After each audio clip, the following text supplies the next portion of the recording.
पनु आकिल भरसां दादलो में रेलवे ट्रैक ते नौजवान जो गलो कटियल लाश हथाए आहे।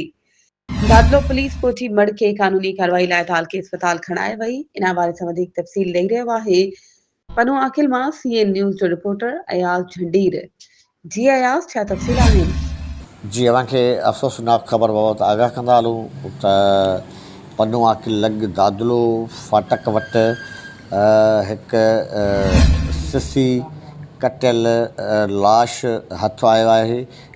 ट्रेन हेठां अची उन जी सिर जिस्म खां ख़ार थी वियो, जंहिंजो लाश ॻोठाणनि ऐं रेस्क्यू इदारनि फौरी तौर ते तालका अस्पताल पनु आकिल आंदो, जंहिं बाद उन नौजवान जी सुञाणप कामरान पुट हिदायतुल्ला मीराणी रहवासी दादलो तौर थी आहे, जेको ॿुधायो वञे पियो त पुलिस एहलकार आहे ऐं हाज़ुर सर्विस हुयो ऐं उन जी सखर में ड्यूटी हुई।